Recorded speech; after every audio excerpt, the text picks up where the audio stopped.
여러분 안녕하십니까? 오늘 종교개혁 이야기 3주차 시간입니다. 한 주간 동안도 건강하게 잘 지내셨습니까?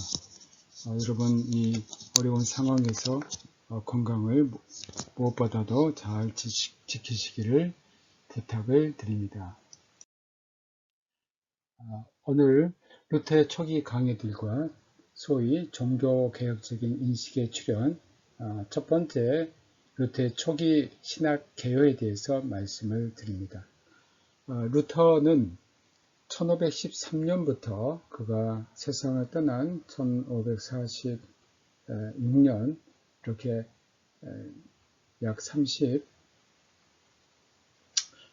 동안을 위텐베르크 대학교에서 계속 성경을 강의했습니다. 사람들이 루터를 조직신학자라고 생각할 수 있으나 사실 루터는 성서신학자였습니다. 1513년부터 1518년까지 루터가 했던 이 강의를 초기 강의라고 합니다. 그리고 이제 이 초기 강의에서 중요한 것은 그의 종교개혁적인 인식이 여기에서 완전히 형성되었다는 겁니다.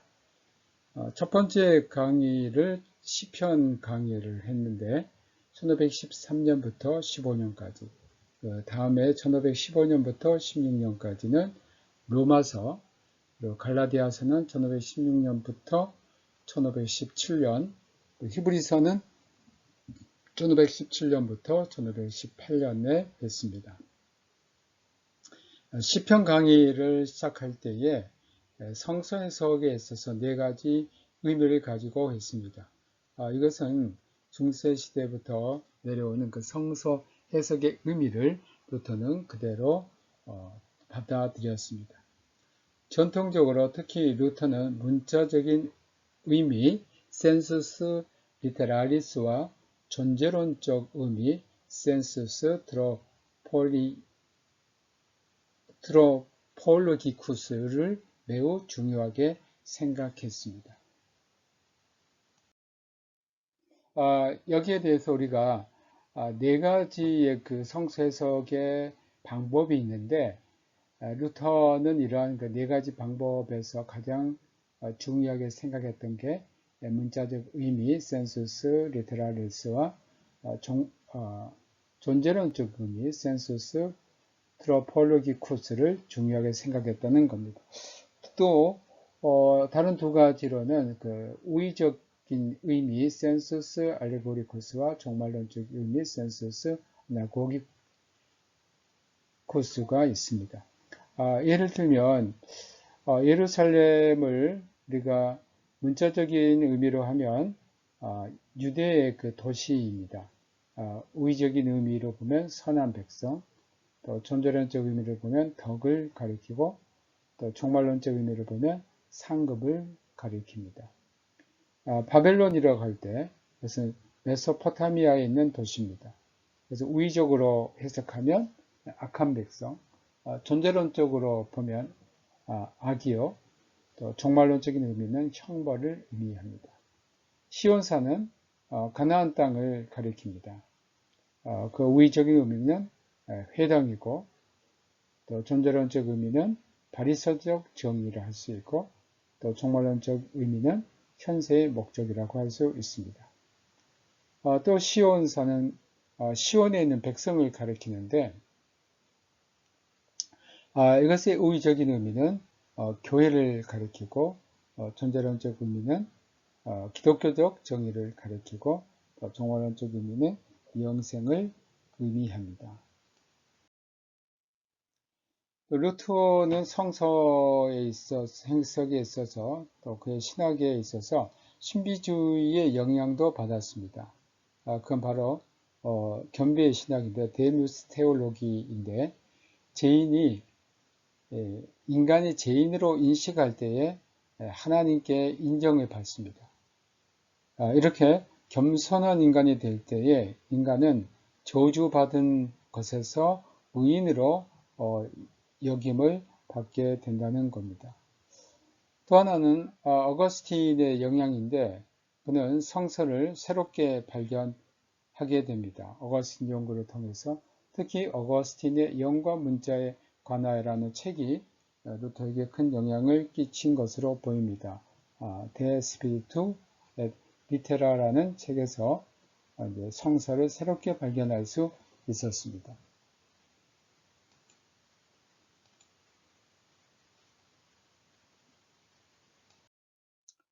로마서 강의는 중요한 더 발전된 루터 신학을 제시했습니다. 루터는 그가 죽기 1년 전 루터의 라틴어판 전집이 나오는데 1545년입니다. 제1권 서문에서 과거에 대한 회상을 서술했습니다. 루터가 항상 해석이 안 되고 어려운 게 바로 로마서 1장 17절의 말씀입니다. 복음에는 하나님의 의가 나타나서 믿음에서 믿음에 이르게 한다는 것입니다. 루터는 이 말씀을 항상 깊이 생각했습니다. 루터가 이렇게 이 말씀을 생각하게 된 것은 하나님께서는 구약시대 율법을 주셨고 그 율법을 인간이 지킬 수 없었습니다.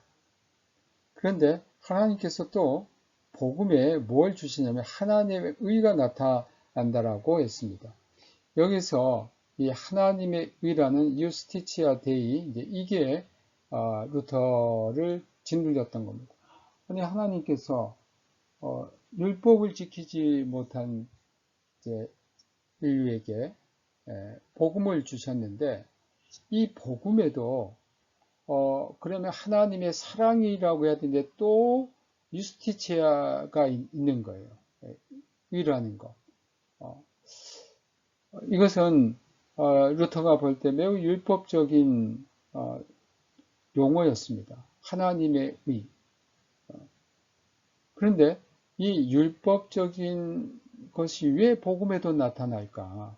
하나님은 율법을 지키지 못한 인간들에게 복음을 주셨는데 이 복음에도 더 힘들게 하는 것이 아닌가라고 루터는 늘 생각하고 있었습니다. 루터가 이렇게 생각한 것은 이 데이라는 데우스의 성격입니다. 하나님이라고 할 때 이제 데우스, 데이 이제 그러면 성격이 되고 데오 하면 이제 삼격, 영격이 되는 거죠. 데움 하면 이제 대격, 사격이 되는 겁니다. 자, 하나님의 의라고 할 때 이 데이를 루터는 전통적으로 게니티부스 스부젝티부스로 이해를 했어요. 그래서 우리가 주격적인 성격을 이제 번역을 했는데 이 말은 뭐냐면 우리 인간이 하나님처럼 의롭게 되어야 되는 거예요. 그러니까 이 하나님처럼 의롭게 되기 위해서는 우리 인간이 많은 그러한 종교적인 선행을 쌓아서 도달해야 됩니다. 그래서 이제 여기 이제 주격적인 게니티브스 수브젝티브스라고 이렇게 했습니다. 그러니까 이 게니티브를 해석할 때 두 가지로 해석하는데 하나는 주격적으로 해석할 수 있고 하나는 목적격으로 해석할 수 있습니다. 이제 이렇게 주체적인 하나님의 의에 도달하기 위해서 인간이 주체가 돼서 수브젝트가 돼가지고 행위하는 그러한 의에 도달하는 것이 바로 구원이었기 때문에 루터는 이 구원을 얻기가 정말 어려웠던 겁니다. 즉 자신의 의지와 힘으로 구원에 도달하고자 하는 끊임없는 노력과 또 선행과 그리고 수도 내서 도를 닦았던 것이죠. 루터는 이걸 생각할 때마다 정말 힘들었습니다. 하나님이 우리 인간을 골탕 먹이시는구나. 구약에서 율법을 못 지켜서 신약시대에 복음을 주신 여기에 또 하나님의 의가 나타났어요. 우리가 하나님의 의에 도달하기 위해서 엄청난 그 노력과 수고를 해야 되는구나. 그러나 이 하나님의 의에 도달하기 너무나 힘들었던 겁니다. 근데 어느 날 루터가 그게 아니고 이 데이라는 속격을 목적격적으로 해석해 보자. 그건 뭐냐면 하나님을 향한 또는 하나님께 대한 그 유스티치아가 되는 거예요. 그러니까 이것은 어떻게 해석할 수 있냐면 하나님처럼 유스티치아 되는 게 아니에요. 의롭게 되는 것이 아니고 하나님과의 관계에서 하나님이 우리를 보실 때에 의롭다라고 여기시면 우리가 의로워지는 거예요. 그래서 루터가 생각할 때 복음에는 하나님의 의가 나타나서 믿음에서 믿음에 이렇게 하나님께 그 다음 거죠. 그러면 우리가 하나님의 의에 도달하기 위해서는 믿으면 하나님이 우리를 유스티치아 의롭게 여기시고 그리고 그 믿으면 우리가 의로워지는 것인데 이러한 의로움은 내가 성취한 것이 아니고 수동적인 거구나. 그건 뭐냐면 하나님께서 우리에게 야 너는 의롭다라고 인정을 해주면 되는 거예요. 만약 우리가 빚을 졌다고 합시다. 근데 그 빚을 우리가 갚을 수가 없어요. 그런데 채주가 당신 빚 안 갚아도 돼. 내가 당신 빚 갚은 걸로 인정해 줄게 하면 그건 자유롭게 되는 거예요. 루터가 바로 이러한 그 의를 내가 성취하는, 그러니까 게니티브스 스브젝티브스로 해석하면 능동적인 의를 이루어 내가 주체가 돼서 의를 이루어야 하지만 이제는 수동적인 거예요. 그것은 무엇이 필요했느냐? 바로 믿음이 필요한 것이었습니다. 루터는 이 사실을 깨닫고 너무 기뻐서 그 서문에 이렇게 썼습니다. 마치 내가 낙원에 들어가는 것처럼 기뻤다라고 했습니다. 종교개혁적인 신학 발견에 대한 연구 현황을 보면 루터의 그 종교개혁의 신학이 바로 이 신칭이라고 할 수 있습니다. 믿으면 의롭게 여김을 받는다. 이러한 루터 신학, 종교개혁 신학의 그 발견 시간이 어느 때냐라는 겁니다. 우리가 일반적으로 보면 이 종교개혁의 어떤 발견은 1513년 시편 강의부터 히브리서 강의라는 5년간의 기간을 통해서 루터가 종교개혁적인 신학을 발견했다라고 보는 겁니다. 그런데 에리히 포겔장 같은 학자는 루터가 로마서 강의할 때 1516년 4월에 이러한 종교개혁 신학을 발견했다라고 보고 또 비체는 1518년 히브리서 강의를 할 때 보고 또 발터 폰 레베니츠는 1차 시편 강의 1513년에 루터는 이미 종교개혁적인 그런 인식에 도달했다라고 보는 겁니다. 하여간 우리는 일반적으로 볼 때에 루터의 이러한 초기 강의 1514년 시편부터 그 다음에 로마서, 갈라디아서, 그리고 히브리서 이러한 성서 강의를 통해서 루터가 종교개혁적인 신학 인식에 도달했다라고 볼 수 있겠습니다. 다음에 우리 사면부 역사와 루터의 사면부 논쟁에 대해서 말씀드리겠습니다. 저는 이제 면죄부라고 쓰지 않고 항상 그 인둘겐치아를 사면부라고 씁니다. 루터의 사면부 논쟁은 기독교 역사의 전환을 가져온 놀라운 사건입니다. 우리 말로는 면죄부로 많이 번역되어 있는데 요즘 보면 교사 교수님들 가운데서도 뭐 사면 또 면벌 뭐 이렇게 이 용어를 정확하게 좀 원래 우리가 좀 번역이 잘못됐기 때문에 정확하게 쓰시려는 그런 교수님들이 있는 것을 제가 봅니다. 또 논문에서도 요즘은 사면이라는 논문을 그 용어로 쓰는 것을 제가 보았습니다. 아무튼 우리가 잘못 번역된 것들은 바로 잡는 것도 필요하다라고 생각합니다. 면죄부로 번역된 라틴어의 인들겐치아는 영어로 이제 indulgence라고 그리고 독일어는 ablass라고 합니다. 원래 관용, 부드러운 은혜라는 뜻입니다. 그래서 교회에서 이것을 사면이라고 사용합니다. 면죄부가 아닌 사면부라고 쓰는 이유는 인들겐치아의 본래 의미가 죄를 사해 준다는 면죄보다는 죄와 벌을 면해 준다는 사면이라는 뜻이 사실 더 가깝기 때문입니다.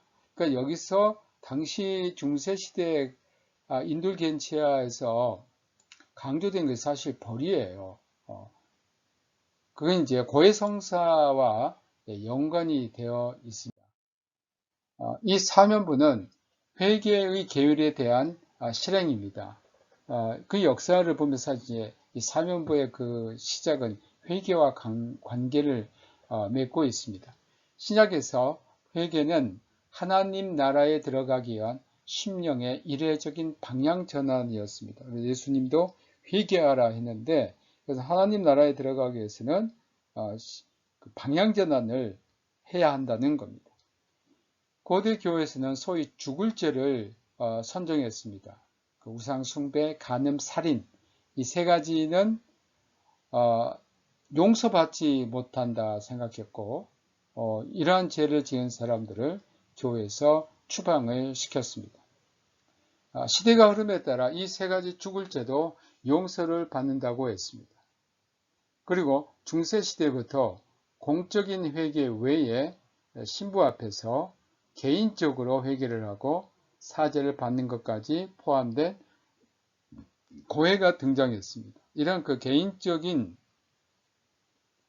고해는 서방교회 전통이 아니고 원래 동방교회 수도원의 전통이었습니다. 이 수도원의 전통, 동방교회 수도원의 전통이 서방교회로 전해지게 되고 서방교회에서 이것을 적극적으로 받아들입니다.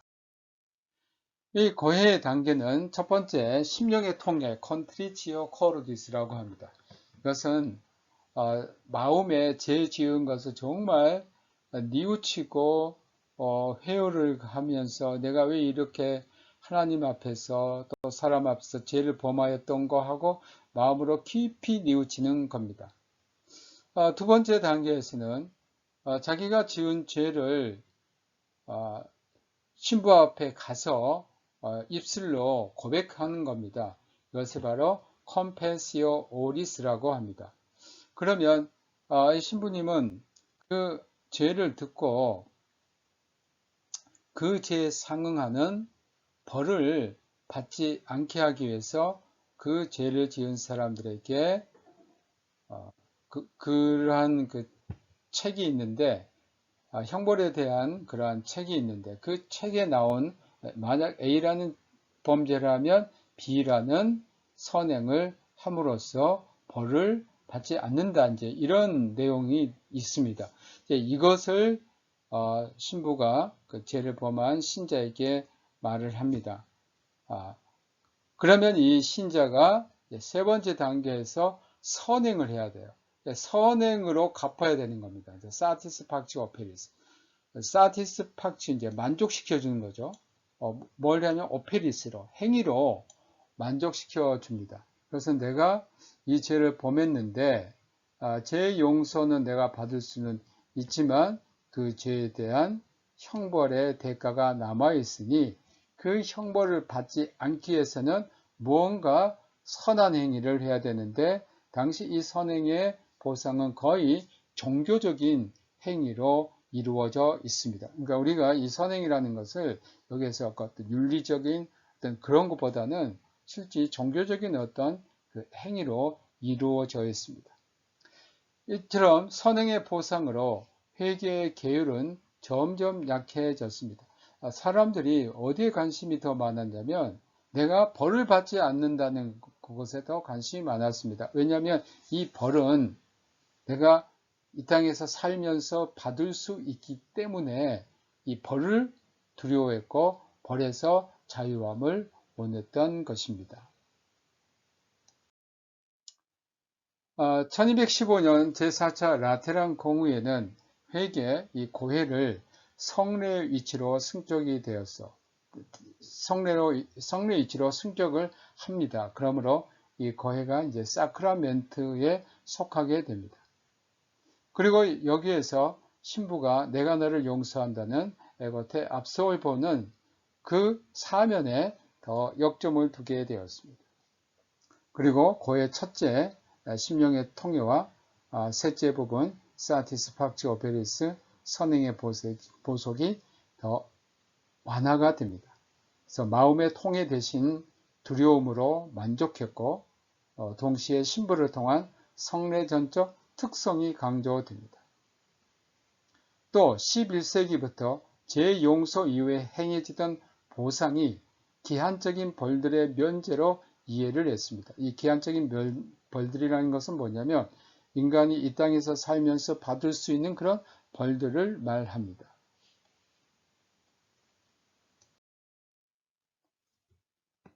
당시 로마 가톨릭 교회 가르침에 의하면 고해성사에서 죄는 사죄를 통해 없어집니다. 즉 지옥에서 영원한 벌은 죄의 용서로 받지 않게 됩니다. 그러나 전쟁, 병, 기근 등과 같은 세상에서 받게 될 기한적인 어떤 시한부적인 벌들은 남아 있습니다. 이런 벌을 받지 않기 위해서 사면부를 통해서 탕감을 받게 됩니다. 그러므로 사면부는 죄의 용서가 아니라 면제가 아니고 이러한 시한부적인 기한부적인 어떤 벌을 면제받는 것이었습니다. 그래서 사면이라고 합니다. 사면부 발행은 11세기 남프랑스에서 교회 건축을 위해 시작이 됐습니다. 이것은 이제 부분 사면부라고 하는데 이렇게 부분 사면부라고 한 것은 주교가 교황의 제가를 받아서 발행할 수 있기 때문에 부분 사면부입니다. 주교가 교황의 제가를 받아서 허락을 받아서 이제 사용할 수 있는 사면부는 사실 유효 기간이 정해져 있었습니다. 그러니까 그 사면부를 사면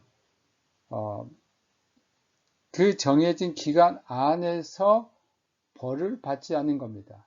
그래서 교황청은 이 부분 사면부는 그 유효 기간이 30일을 넘지 않도록 기한을 정해 놓았습니다.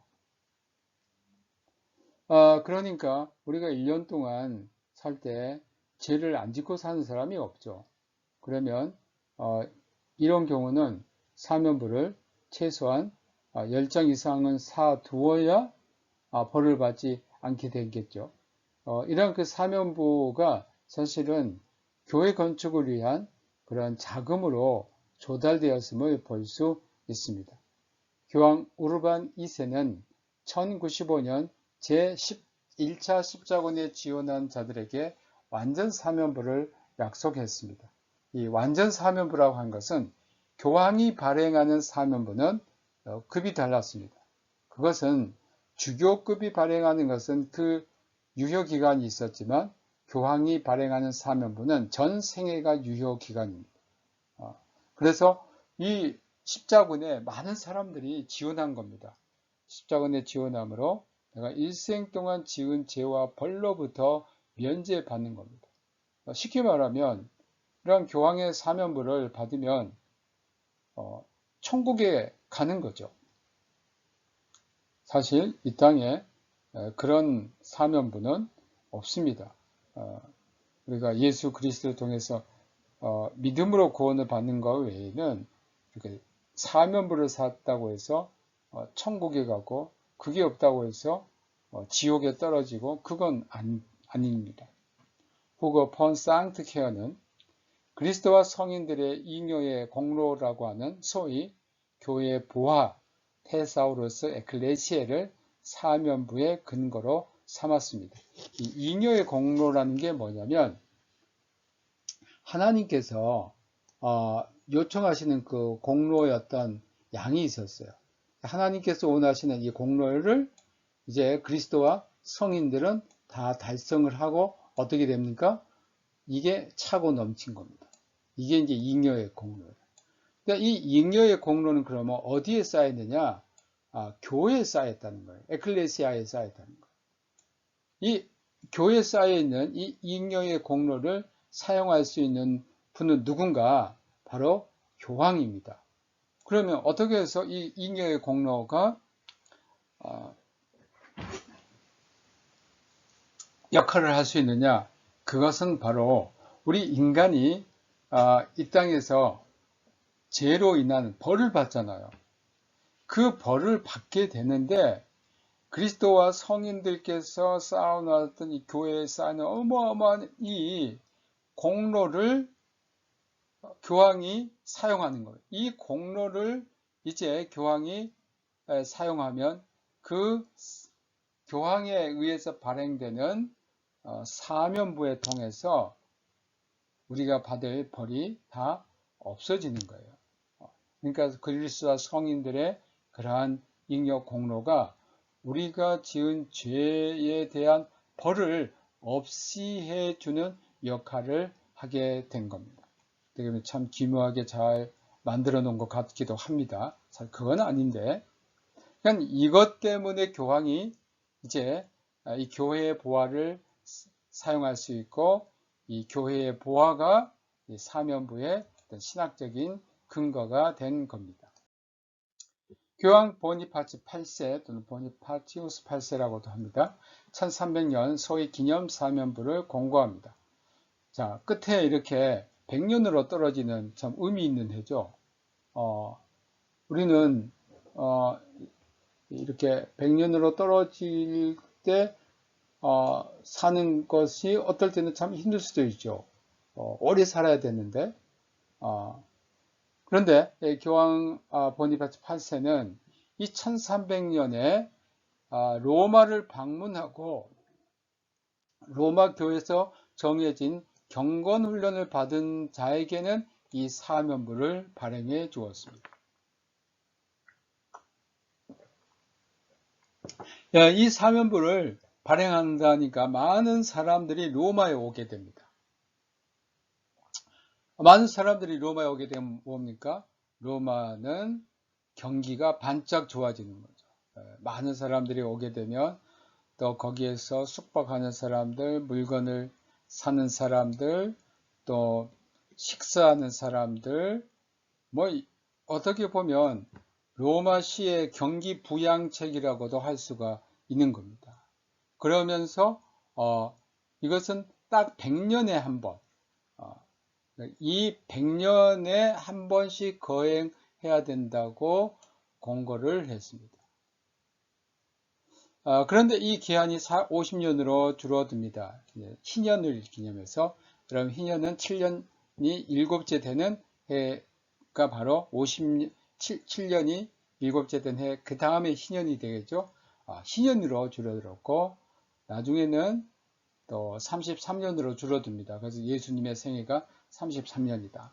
나중에는 25년으로 줄어듭니다. 왜냐하면 인간의 수명이 짧기 때문에 많은 사람들에게 혜택을 주어야 한다는 그런 어떤 근거를 들어서 25년마다 대사면, 기념사면부를 공고하게 됐습니다.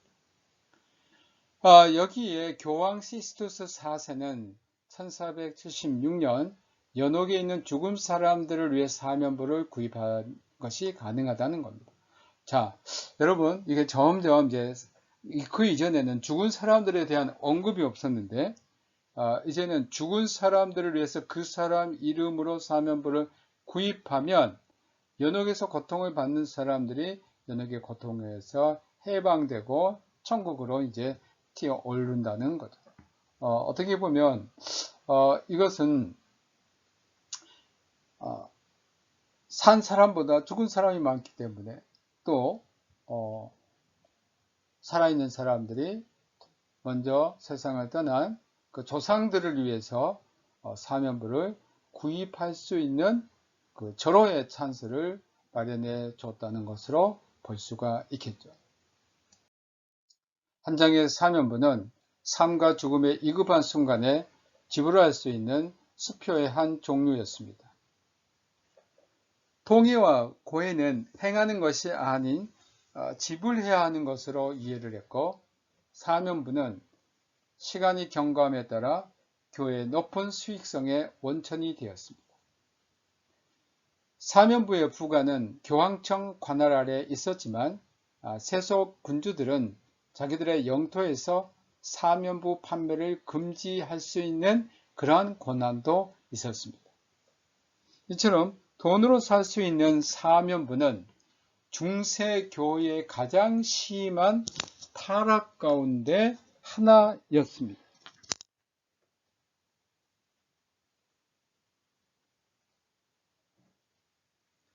여러분 한번 생각해 보시기 바랍니다. 좀 돈만 있으면 이제는 지옥이나 연옥에 있는 사람들도 건져낼 수 있는 어마어마한 그런 이력을 갖게 된 것이죠. 물론 이런 일은 절대 일어나지 않습니다만 중세교회는 이처럼 정말 타락한 교회였습니다. 근데 과연 중세교회만 타락했는가? 오늘 우리 한국의 교회를 보면 중세교회를 닮아가는 현상들이 보입니다. 참 안타까운 일들이 많이 일어나고 있습니다. 그러므로 우리 신학을 공부하는 분들이나 아니면 깨어있는 평신도들은 성경이 말씀하지 않는 것들을 가르치는 사람들, 또 성경에 근거하지 않는 것을 진리로 포장해서 마치 그것이 구원의 어떤 효염이 있는 것으로 선전하는 사람들을 정말 경계하고 또 배척해야 될 것입니다. 그러나 오늘 우리 한국교회는 영혼의 구원을 위해서 중세인들이 사면부를 샀다고 한다면 오늘 한국교회는 세속의 부귀와 영화를 위해서 그 복을 받는 거기에 치중한 나머지 마치 중세인들이 사면부를 산 것처럼 그것을 쟁취하기 위해서 무언가를 사면부는 아니지만 무언가를 하는 현상들이 보일 때에 정말 한국교회가 타락하고 있다는 것이 우리 마음에 큰 상처로 있습니다. 독일에서 판매된 그 사면부 판매 배경에 대해서 말씀드립니다.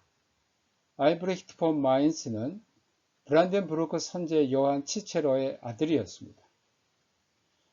이 사람은 영적인 일에 열심히 아주 미약했습니다. 영적인 일에 관심이 없었어요. 영적인 삶의 변화가 전혀 없었는데 1513년 23살입니다. magde부르크 대주교 할버슈타트의 주교가 되었습니다. 이것은 이 나이에 대주교가 되었다는 어마어마한 관직이죠. 교회 그 직분입니다. 그는 베팅가로부터 작선의 선제우들에게 속해 있었던 주교 강구 magde부르크를 빼앗았습니다.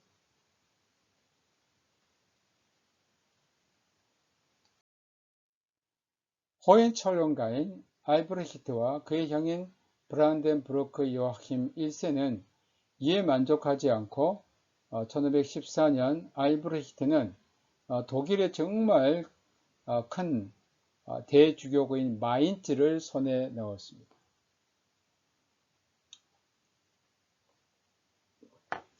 그리고 1518년 선제우이며 동시에 추기경의 자리에 오릅니다. 그러니까 세속의 권력 선제후 그리고 교회의 그 권력을 다 한 몸에 지게 됩니다. 이러한 이중직이 교회법으로는 위반입니다. 근데 이 알브레히트가 마인츠의 대주교, 또 magdeburg의 대주교, 할버슈타의 주교, 지금 한 사람이 세 개의 그 주의를 확보했는데 알브레히트가 이렇게 할 수 있었다는 것은 교황 레오 10세로부터 특례를 받았기 때문이었습니다. 그는 교황에게 이러한 이중직을 받는, 특히 마인츠의 대주교직을 받는 조건으로 뇌물을 바쳤습니다. 이 뇌물 외에도 알브레히트는 대주교직의 띠를 두르기 위해 교황청에 돈을 바칩니다.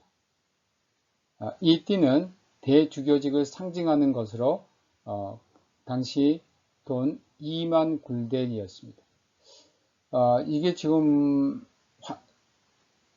과거에는 이게 달러로 환산한 것들이 나왔었는데 그 당시 그 달러로 환산한 것을 보면 우리나라 돈으로 약 3억 정도가 되었습니다.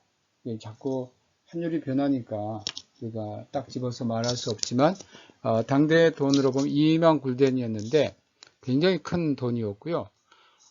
당시 이제 하루 노동자들이 벌 수 있는 최대 어떤 그 임금이 1굴덴이었다라고 합니다. 알브레히트는 이 돈을 독일 아우크스부르크에 있는 당대 유럽의 최대 거부인 푸거 가문으로부터 빌립니다. 그러니까 이 돈이 없기 때문에 교황청의 주선에 의해서 독일뿐만 아니라 유럽의 최대 거부인 푸거 가문, 당대 이제 유럽에는 두 개의 큰 거대 자본가가 있었습니다. 하나는 이탈리아에 있는 메디치 가문, 또 하나는 독일에 있는 그 푸거 가문이었는데 이 푸거 가문에서 돈을 빌립니다. 1515년 교황은 알브레히트에게 사면부를 그의 영토에서 판매 허가를 해 줍니다. 근데 조건이 붙었습니다. 사면부 판매 수익금 절반은 로마로 보내고 나머지 절반은 푸거가에게 빚을 갚도록 해 준 겁니다. 공식적으로 이 수익금은 로마의 성 베드로 성당 신축을 위해 써야 했는데 레오 10세는 낭비벽 때문에 이 돈의 일부를 사사로이 사용도 하였습니다. 알브레히트는 거룩한 사업의 실행을 위해서 사면부 설교가로 재능이 있는 요하네스 테첼을 채용합니다. 테첼은 10년 이상 사면부 설교자로 혁혁한 성과를 거둔 사람입니다. 사기성이 농후한 말로 자신의 목표를 달성한 사람입니다.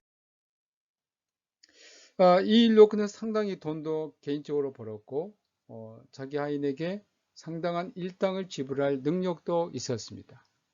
또 라이프치히에 그의 사생아가 둘이나 있다는 소문도 있었습니다. 그는 여린 마음을 가진 청중들에게 호소했습니다. 생각해보라. 당신들의 부모가 당신들을 위해 했던 일들. 이제 당신들은 조금의 돈을 가지고 연옥의 불에서 그들을 해방시킬 수 있다. 돈이 연부함에 떨어져 울리는 동시에 영혼이 연옥의 불로부터 뛰어오를 것이다. 천국으로 뛰어오른다는 겁니다. 작센 선제옥의 프리드리히 형공은 테첼의 입국을 금지했습니다. 그 이유는 자기 국민의 돈이 호헨촐링가로 새 나가는 것을 원치 않았기 때문입니다. 그런데 테첼이 이 작센 선제국 국경에 가까운 위터버그와 체업스트에서 활동할 때에 프리드리히의 비텐베르크 주민들은 그곳에 가서 사면부를 사옵니다. 그러니까 프리드리히가 테첼이 자기 나라에서 사면부 판매를 금지했기 때문에 또 정말 귀중한 사면부, 이것만 사면 천국에 들어갈 수 있는 것인데 이 국민들은 너무 사고 싶은데 자기 나라에 살 수 없으니까 국경을 넘어서 위터버, 유터버과 또 체업스트에 가서 그 사면부를 사온 겁니다. 이들은 사면부를 사가지고 비텐베르크에 와서 시교회 신부인 루터에게 고해성사시 그들의 죄에 대한 아무런 뉘우침 또 아픔도 없이 제 용서에 대한 선언을 요청했습니다. 이 말은 무슨 말이냐면 이 용지 하나 가지고 와서 루터에게 사실 이제 루터는 그 당시 시교회의 고해 신부였고 또 설교하는 설교자였습니다. 그러니까 이걸 가지고 와서 신부님 저에게 에고테 압솔버 나가 너를 사면한다 이 선언을 해달라고 요청을 한 겁니다. 진지한 신부였던 루터에게 이 일은 굉장히 충격이었습니다. 아니 죄를 범했으면 거기에 대해서 정말 마음에 그런 아픔, 뉘우침이 있고 그리고 그 죄에 대해서 고백을 하고 여기에 대해서 이제 신부가 사티스 팍지오 오페리스에 대해서 어떤 선행을 하라고 말했을 때 그것을 해야 될 건데 종이 하나 가지고 와서 신부님 모든 것이 다 끝났습니다. 이제는 한 가지 남았는데 신부님이 거기에 대해서 사면을 선언해 주십시오. 여기에 루터가 큰 충격을 받았습니다. 왜냐하면 루터는 그 회개에 대해서 매우 진지했고 또 자신이 수도사로서 수도원에서 그 죄의 문제 때문에 마음에 그 투쟁과 엄청난 고뇌를 했기 때문에 이렇게 쉽게 이 종이 하나로 신자들이 천국에 가고 갈 수 있다는 것을 믿는다는 것은 정말 심각한 일이었습니다.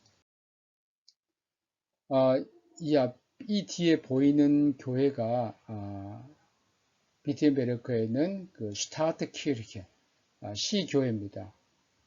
이 앞에 있는 이게 교회는 이것은 앞에 있는 교회는 아니고요. 이렇게 앞에 상점이 있고 뭐 위에 사는 사람들이 사는 그 주택입니다만 이 시교회는 루터가 설교하고 고해성사를 집례했던 교회입니다. 바로 비텐베르크 시청 그 광장에 있습니다. 이제 루터의 사면부 논쟁 95개 논제에 대해서 말씀드리겠습니다. 1617년 10월 31일 루터는 알브레히트 대주교에게 그의 이름으로 시행되는 베드로 성당 사면부 취소를 요구하는 편지를 씁니다. 그리고 같은 날 루터는 자기가 속한 교구의 주교인 브란덴부르크의 히에로니무스 슐츠에게도 편지를 썼습니다.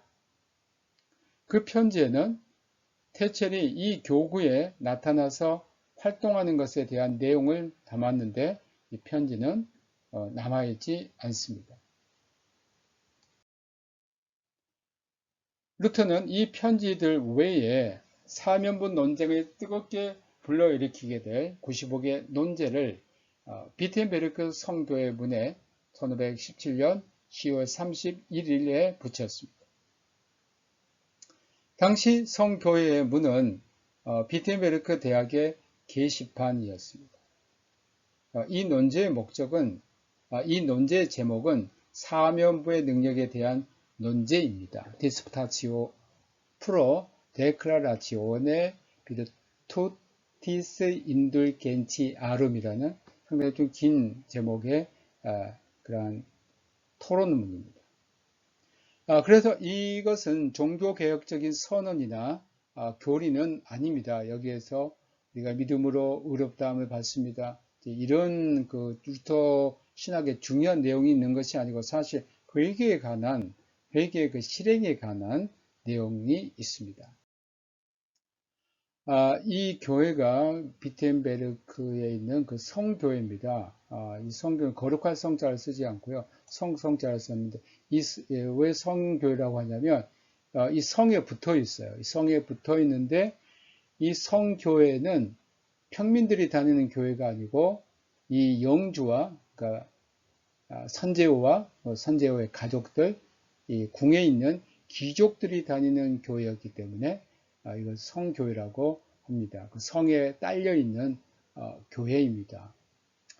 여기 이제 성교회 이렇게 그 탑은 원형으로 되어 있고, 여기에 그 루터의 유명한 찬송 내 주는 강한 성이요라는 것이 독일어로 적혀 있습니다. Ein feste Burg ist unser Gott이라는 그런 시편 46편의 내용이 여기 나와 있습니다. 그 찬송은 루터가 직접 작사하고 작곡한 찬송입니다. 이것은 이제 과거의 그 문은 아니고 이제 새로 만들어진 문인데요. 여기 이제 성교의 그 문에 이제 철문으로 되어 있고 여기에 다 주조가 되어 있는데 이 성교의 문에 루터의 95개 조항의 내용이 다 이제 여기 적혀 있습니다. 지금 이건 출입하지 못하게 되어 있습니다. 출입하지 못하게 되어 있고 그 망으로 쳐 있습니다.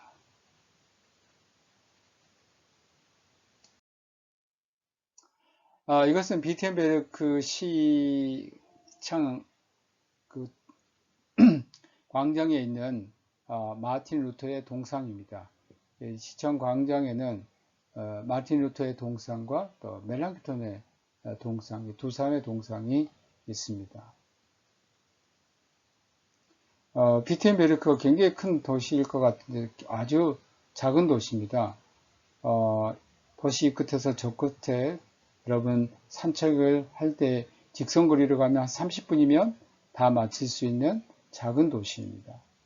이런 작은 도시에서 세상을 변화시키는 엄청난 일이 한 사람 루터에 의해서 일어난 것이죠.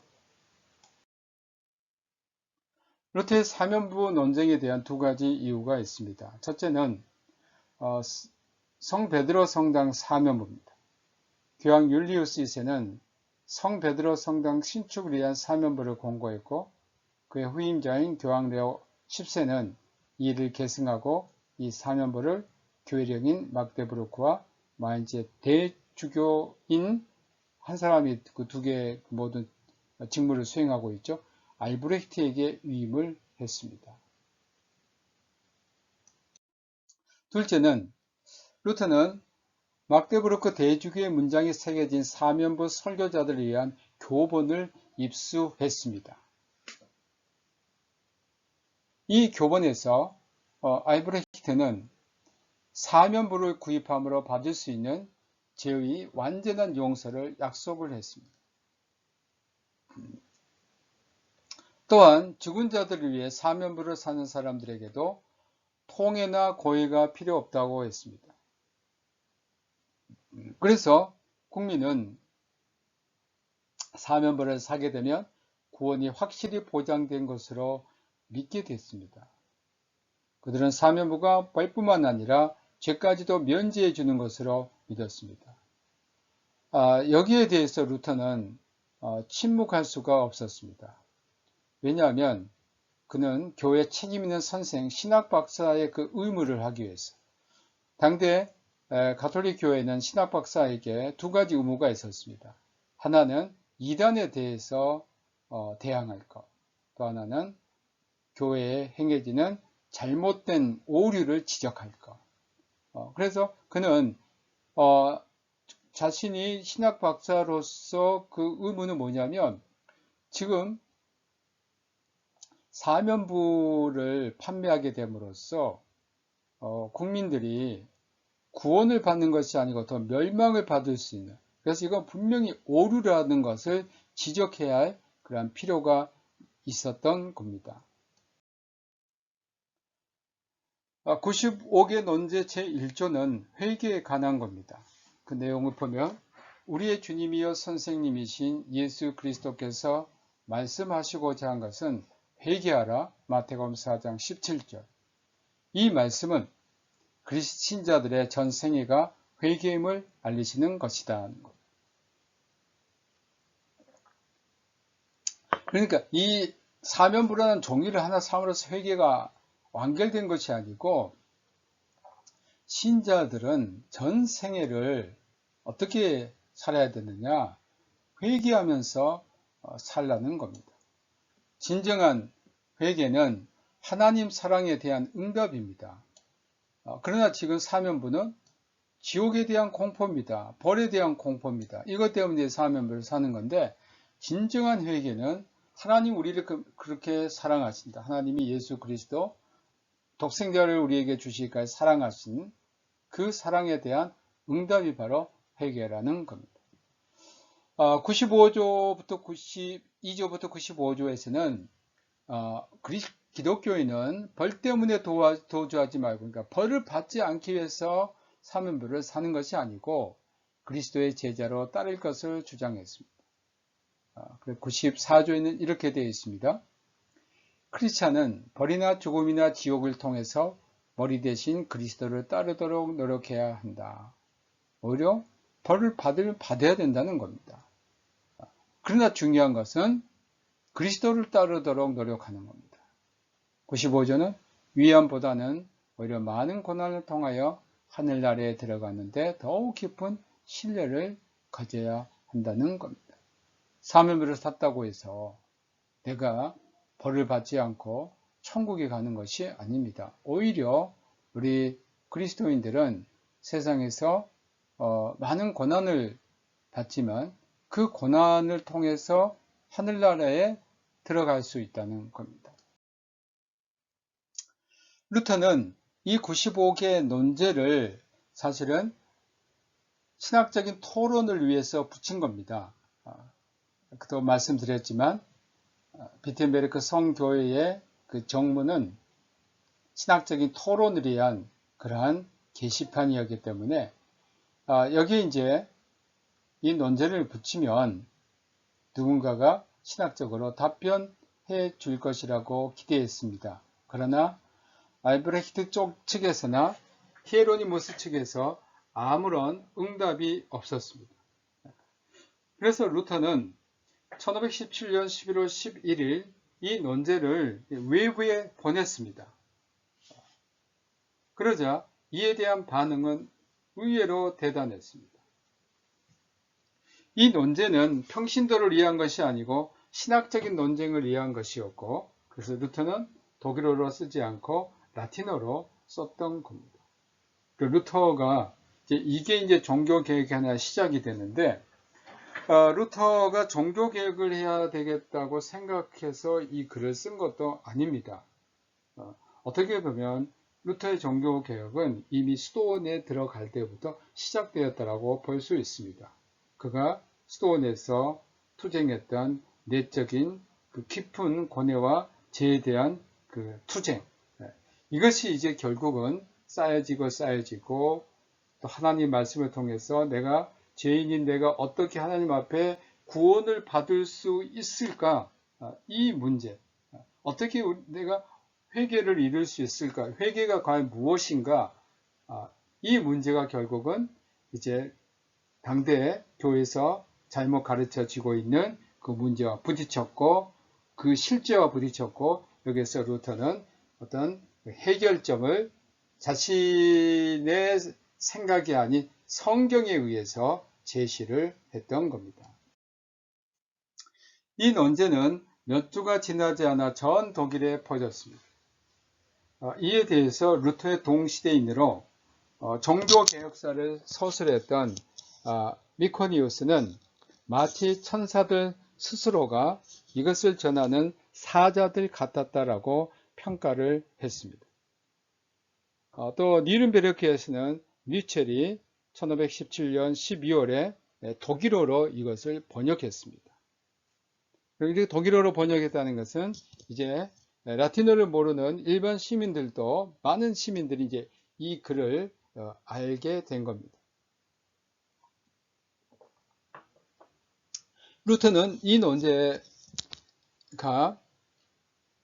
어떤 큰 일을 일으키려고 생각하지 않았습니다. 그런데 루터가 생각지도 않은 반향을 일으켰고 이것은 새로운 시대를 예고하게 됐습니다. 루터가 이제 이 글을 발표하니까 가톨릭에서 여기에 대한 이제 논쟁이 들어옵니다. 콘라드 빈피나에 의해서 저술된 테첼의 반박문이 1518년 1월에 등장하게 되고, 루터는 이 콘라드 빈피나, 테첼이 쓴 건 아니고 콘라드 빈피나가 이제 써준 건데, 여기에 대해서 루터가 사면부 효력에 대한 논쟁 해설이라는 글을 1518년 2월에 발표합니다. 이것은 사면부 문제에 대한 루터의 학문적인 글입니다. 그리고 또 1518년 3월에 루터는 일반 국민들을 위해서 독일어로 사면부와 은총에 대한 설교를 썼습니다. 그리고 루터는 교황의 지배에 관하여 라는 글을 통해서 가톨릭과 이제 논쟁을 합니다. 이에 대해서 가톨릭 에크가 오벨리스크라는 글로 루터의 그러한 글에 반박을 했고, 루터는 아스테리치라는 작은 별이라는 그런 제목으로 그의 논박에 대해서 루터는 답변을 했습니다. 이처럼 이제 루터의 글에 대해서 가톨릭이 처음엔 이제 글로서 논쟁을 하고, 그 다음에 1518년 6월에 추측한데 독일 도미니크회에서 루터를 고발하기 시작합니다. 그 결과 루터는 이단으로 의심을 받았습니다. 파문과 출교의 효력에 대한 루터의 의견 피력은 1518년 8월 루터가 현저한 이단에 빠졌다는 소송 절차의 변화를 가져옵니다. 그래서 루터는 60일 이내에 로마에 출두하라는 명령을 받습니다. 이것은 정말 루터에게 굉장히 어려운 일입니다.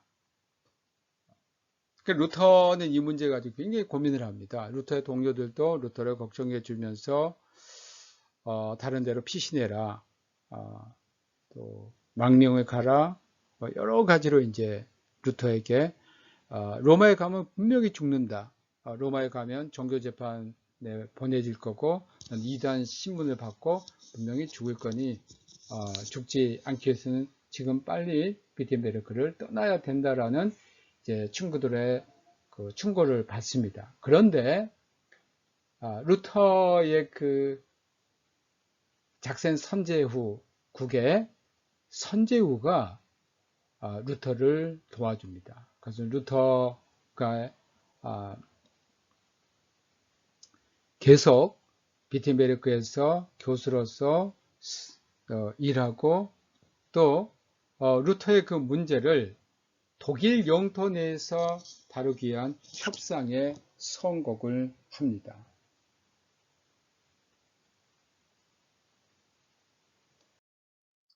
1518년 10월 루터는 이런 선제후의 협상에 의해서 아우크스부르크에서, 독일 아우크스부르크에서 추기경 카예탄의 신문을 받습니다. 카예탄은 당대의 가톨릭의 최고의 학자였습니다. 이 신문에서 두 가지 중심 테마가 있는데, 루터는 교회의 보화가 그리스도와 성인들의 공로와 동일하다는 것을 부인합니다. 그리고 루터에게 그 모든 것을 다 철회하라는 이러한 답변을 요구합니다. 또 루터는 논쟁 해설의 제7항에서 성례전이 아닌 오직 믿음이 의롭게 한다고 말을 했습니다. 하나는 성인들의 그 공로, 교회 보화가 그리스도 성인들의 잉여 공로, 또 성례전이 아닌 오직 믿음이 의롭게 한다. 이제 이런 것들을 다 처리하라고 했는데 여기서 루터는 성례전에 대해서도 이제 가톨릭 교회와 확실히 반대 입장에 서게 됩니다. 루터는 추기경 카예탄이 처리하라고 했지만 이 요구에 응하지 않았습니다. 이것은 아우크스부르크에 있는 성안나 교회 그 문인데 이 성안나 교회는 루터가 카예탄의 신문을 받기 위해서 머물렀던 교회입니다. 여기 보면 루터가 있고요. 이것은 이제 추기경 카예탄, 그리고 여기는 멜랑키톤, 여기는 작선의 선제후 현공 프리드리시. 그리고 이제 여기 이 그림은 뭐냐면 이것도 루터입니다. 루터가 1521년 바르트부르크에 피신했을 때 이제 변장하고 수염도 길고 변장하고 또 융커 웨르크라고 이름을 바꿉니다. 융커라는 것은 호적이라는데 자기 이름을 이제 융커 웨르크로 이제 사용하면서 지냈습니다. 이것은 성안나 교회에 루터가 1518년 10월 7일부터 20일까지 머물렀다는 그 기념패가 성안나 교회의 그 벽에 붙어 있는 겁니다.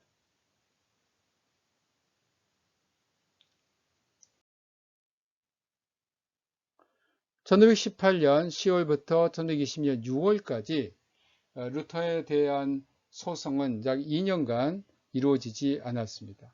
가장 큰 이유는 임박한 황제 선출이었습니다.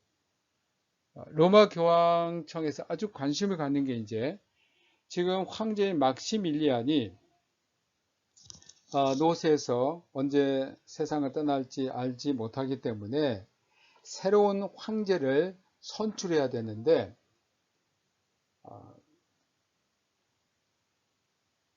로마 교황청은 누구를 새로운 황제로 밀었냐면 루터를 보호하고 있는 프리드리시 현공이 독일 황제로 선출되기를 바랬던 겁니다.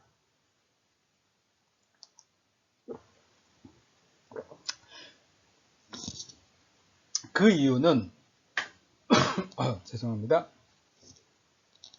지금 막시밀리안의 손자인 스페인의 칼이 새 황제로 선출되면 로마 교황에게 굉장히 부담이 되는 사람입니다. 왜냐하면 지금 그 당시 16세기는 스페인이 유럽의 정말 강국이었습니다. 근데 막시밀리안은 사실 스페인의 국왕이었고 또한 독일의 황제를 하고 있었는데 막시밀리안이 죽으면 그 왕위가 자기 손자인 칼에게 갈 거고 그렇다면 칼이 또 자기 할아버지를 이어서 독일의 황제가 되면 이건 교황에게 정치적인 굉장히 큰 부담이 되기 때문에 선제의인 프리드리시가 황제 후보자가 되기를 바랬고 또 교황의 사절인 밀티츠를 프리드리시에게 보내 교황의 그 황금 장미를 선물하기도 했습니다. 이제 그런 상황에 있었기 때문에 루터가 총애하는 프리드리히가 총애하는 이 루터를 건들 필요가 없었죠. 그리고 이제 계속 어떤 정치적인 그러한 어떤 협상이 진행이 됩니다만 황제로 선출된 사람은 프리드리히가 아닌 스페인의 국왕인 칼이었습니다. 이때부터 루터에 대한 문제가 다시 중요한 것으로 떠오르게 됩니다. 1520년 6월 루터에 대한 출교 이협 교서인 엑스루게 도미네 주여 일어나소서라는 것으로 번역할 수 있겠습니다. 시편 네, 이제 나온 그 내용인데, 그러니까 이러한 출교 이업 교서가 교황청에서 발표가 됩니다. 이 출교 이업 교서가 1520년 12월 10일 루터에게 전달이 됩니다. 물론 이제 사본이 전달됐는데, 루터는 그의 친구들과 함께 비텐베르크의 엘스터 문에서 교회 법전들, 스콜라 신학의 책들, 그리고 이 출교 이업 교서를 불에 던져 버립니다. 굉장히 루터는 이제 어떻게 보면 또 과격한 행동이라도 할 수 있는데 이렇게 루터가 가톨릭의 교회 법전, 또 스콜라 신학 책들, 또 교황의 출교 이업 교서를 불에 많은 사람들이 보는 앞에서 불에 던졌는데 그것을 말리는 사람은 아무도 없었고 시 당국도 관망만 하고 있었습니다. 1521년 1월 3일 출교서인 데체트 로마눔 폰티피쳔이 공포되고 루터는 파문됩니다. 뒤이어 1521년 5월 26일 보름스 칙령에서는 루터를 독일 제국 국외로 추방하는 황제의 추방령이 내립니다. 이 안내판은 루터의 떡갈나무라고 되어 있는데 1520년 12월 10일 교황, 교수와 법전 등을 불살한 그 엘스터 문 앞입니다. 그 후에 이곳에 떡갈나무를 심었고 현재 있는 떡갈나무는 1830년 아우크스부르크 신앙고백 300주년 기념일에 심은 것이라고 합니다. 여기에 이제 그 비가 있습니다. 그래서 루터의 떡갈나무라는 루터 아이케라는 그런 비가 여기 있습니다. 오늘 여기까지 마치고 다음 시간에 우리가 계속 하겠습니다. 여러분 수고 많으셨습니다. 무엇보다도 건강을 잘 지키시기를 바랍니다. 안녕히 계십시오.